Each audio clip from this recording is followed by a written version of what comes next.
Hello friends, नमस्कार। हम पढ़ रहे थे भारत का संविधान और भारत के संविधान के अंदर लोकपाल पढ़ लिया था हमने, और लोकपाल के बाद लोकायुक्त पढ़ने वाले हैं। लोकायुक्त का पद राजस्थान के या फिर किसी भी राज्य के अंदर होता है। लोकपाल जो है वो केंद्र के अंदर पद होता है, लेकिन लोकायुक्त हर राज्य के अंदर एक पद होता है। तो आज हम पूरा मेरे हैंड रिटन नोट्स के थ्रू पढ़ रहे हैं हम लोग लोकायुक्त, और इसको हम लोग अच्छे से और सारा डिटेल के अंदर देख लेंगे। वर्तमान में कौन अभी लोकायुक्त हैं राजस्थान के, तो ये भी हम लोग जान लेंगे। तो इस तरीके से आप लोग पूरा ये वीडियो देखेंगे। तो चलिए इस टॉपिक को हम लोग स्टार्ट कर रहे हैं। लोकपाल व लोकायुक्त, इसका जो अधिनियम है वो 2013 के अंदर आया था, मैंने आपको पहले ही बता रखा था। और इसमें जो लागू रहा वो 1 जनवरी 2014 को राष्ट्रपति ने इसकी स्वीकृति प्रदान कर दी थी। तो इस तरीके से वो आपको डेट भी याद रखनी है लोकपाल वाली। तो यह भी प्रावधान किया गया था कि इस अधिनियम के लागू होने के 1 वर्ष के भीतर सभी राज्यों में लोकायुक्त का नियुक्त जो है वो नियुक्ति करेंगे। इस तरीके से जब ये लोकपाल का अधिनियम और लोकायुक्त का अधिनियम आया था, तो ऐसा उस टाइम में क्या था कि एक वर्ष के भीतर सब जगह लोकायुक्त का पद रख दिया जाएगा। अब आगे देखिए, 1970 में उड़ीसा पहला राज्य बना था जहां लोकायुक्त के संदर्भ में अधिनियम बना था, जबकि 1971 में महाराष्ट्र पहला राज्य बना जहां लोकायुक्त की नियुक्ति की गई। अब इस तरीके से भी आपको पता होना चाहिए कि कहाँ लोकायुक्त के संदर्भ में अधिनियम आया और कहाँ सबसे पहले बना, तो ये आपको ध्यान रखना है। राजस्थान लोकायुक्त व उप लोकायुक्त अधिनियम 1973 के अंदर आया था।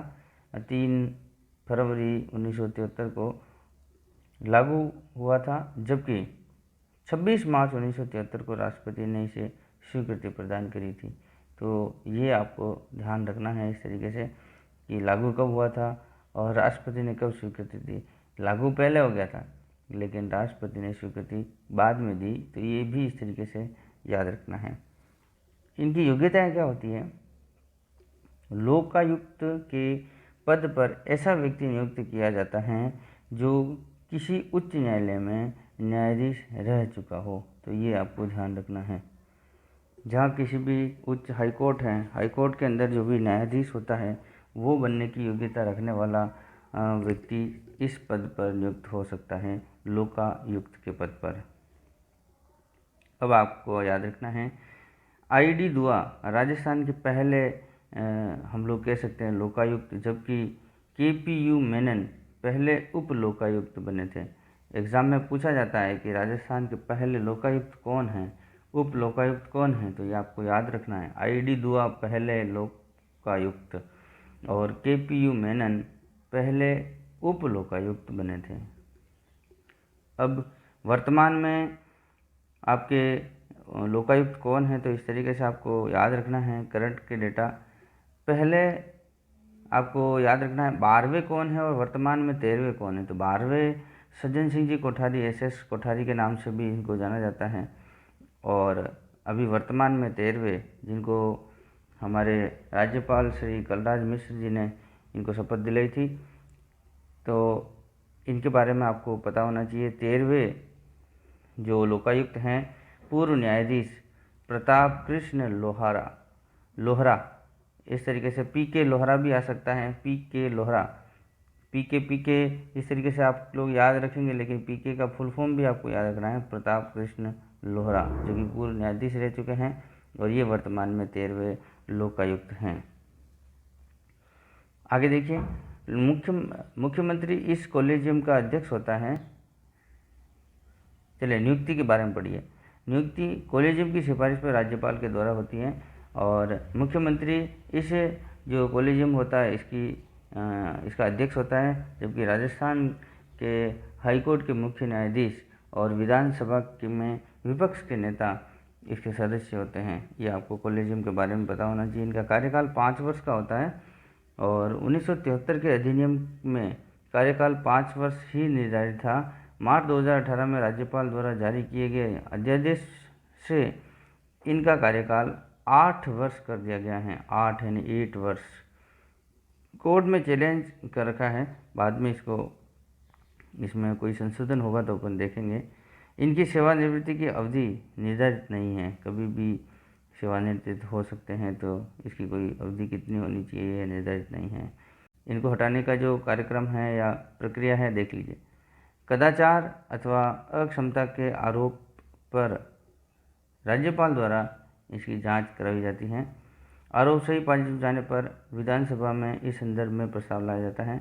विधानसभा यदि अपनी कुल सदस्य संख्या के बहुमत तथा उपस्थित और मतदान करने वालों के 2/3 बहुमत से प्रस्ताव पारित कर देती हैं तो लोकायुक्त का पद रिक्त माना जाता है। तो इस तरीके से आपको याद रखना है। अब इनका क्षेत्राधिकार कहाँ कहाँ है, जैसे आप लोगों ने लोकपाल के अंदर आप लोगों ने क्षेत्राधिकार पढ़ा, वैसे के वैसे लोकायुक्त के भी क्षेत्राधिकार पढ़िए।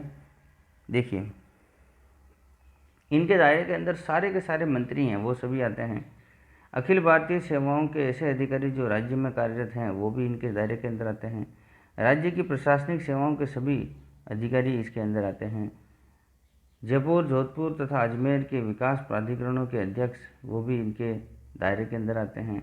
जितने भी महापौर हैं, सभापति हैं, नगर पालिका अध्यक्ष हैं, जिला प्रमुख हैं, प्रधान हैं, ये सभी के सभी इनके क्षेत्राधिकार के अंदर आते हैं। ऐसे पदाधिकारी जो लोकायुक्त के दायरे के अंदर नहीं आते हैं, देख लीजिए, जो नहीं आते हैं उनकी लिस्ट बड़ी है, जो दायरे के अंदर आते हैं उनकी लिस्ट छोटी है। तो ये एक अलग तरीके का है, आप लोग देख लीजिए, समझिए। मुख्यमंत्री नहीं आएंगे, पूर्व मुख्यमंत्री नहीं आएंगे, विधायक नहीं आएंगे, सेवानिवृत्त जितने भी अधिकारी हैं वो नहीं आएंगे, राजस्थान उच्च न्यायालय के सभी अधिकारी और कर्मचारी ये भी नहीं आते हैं, जिला न्यायाधीश और राजस्थान न्यायिक सेवा के अधिकारी RJS जिनको हम लोग कह सकते हैं वो भी नहीं आएंगे, राज्य निर्वाचन आयुक्त, राज्य निर्वाचन अधिकारी और राज्य निर्वाचन आयोग के अधिकारी व कर्मचारी ये भी नहीं आते हैं, राजस्थान विधानसभा के अधिकारी व कर्मचारी ये भी नहीं आते हैं, महालेखाकार यानी AG के सभी अधिकारी व कर्मचारी भी नहीं आएंगे, RPSC के अधिकारी और कर्मचारी ये भी इनके दायरे के अंदर नहीं आते हैं। तो नहीं आने वालों की सूची लंबी है, तो आपको नहीं आने वालों में ही क्वेश्चन पूछा जा सकता है। 3 कोई आने वाले दे देंगे, एक नहीं आने वाला दे देगा, पूछा जाएगा इनमें से कौन सा आने वाला है, तो वो फिर आपको उसको सेपरेट करना है। तो ये इसको आपको अच्छे से याद रखना है। इनकी शक्तियाँ क्या हैं, लोकायुक्त की शक्तियों के बारे में पढ़ लीजिए आप लोग।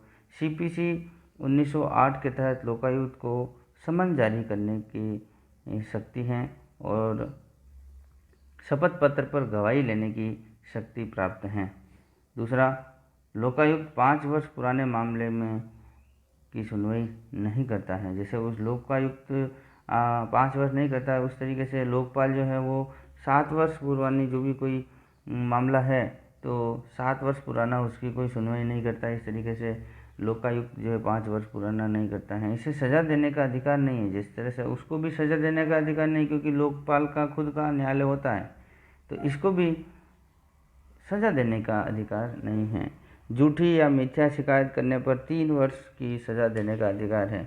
उसके अंदर 1 साल की सज़ा या फिर 1 लाख रुपए तक का जुर्माना था लोकपाल के अंदर, तो लोकायुक्त के अंदर 3 वर्ष की सज़ा है और इसमें पैसे से रिलेटेड कोई भी बात नहीं कही गई है। तो इस तरीके से आपको ये पूरा का पूरा लोकायुक्त के बारे में मैंने आपको डिटेल में सब कुछ जानकारी दे दी। वर्तमान में लोकायुक्त जो है आपको प्रताप कृष्ण लोहरा हैं, इनके वो 13वें क्रम के हैं, इस तरह से वो भी आपको याद रखना है।